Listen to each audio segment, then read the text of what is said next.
A residential building in central Gaza hit by Israeli missiles. Mostly women and children staying in a Darj neighborhood were killed. Their bodies are carried through streets that offer no refuge from attacks. A grieving father cradles his lifeless daughter, his words breaking through the tears. يا وردي علي يابا يا حبيبتي يابا ما اجيب لي انجاصه والله رايح اجيب لك انجاصه والله رايح اجيب لك انجاصه يا روحي والله رايح اجيب لك انجاصه. At Al-Aqsa hospital, medical teams rush between casualties. Many are from recent Israeli strikes on a tent sheltering displaced Palestinians. This young girl in the red sweater, who was pulled from the rubble, shows signs of life. But for many others, help came too late.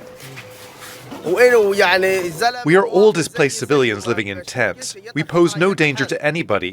At about 12:30, the Israeli warplanes fired a missile on our tents without any warning. It was a huge missile. We woke up in the heat of the night to huge explosions. Children were terrified. Many tents caught fire. We are living in despair, homeless in the winter, cold and starving.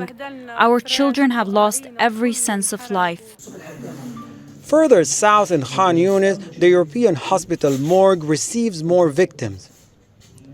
Wrapped in plastic bags, they are casualties of overnight Israeli strikes on two houses.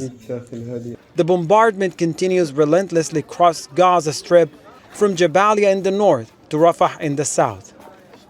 These attacks come despite ceasefire negotiations that could bring long-awaited peace.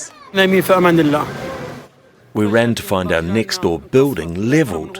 My brother's wife, his 40-day-old baby, was killed together with his 4-year-old daughter. We had hoped to wake up to good news on a ceasefire. Instead, it was to a tragedy. As Israel's devastating war continues unabated across Gaza for displaced Palestinians seeking shelters from the offensive, every day brings more bombardment and no signs of letting up.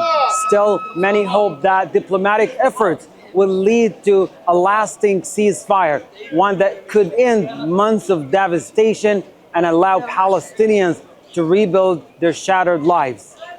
Hani Mahmoud, Al Jazeera from Deir el-Balah City, Palestine. Make sure to subscribe to our channel to get the latest news from Al Jazeera.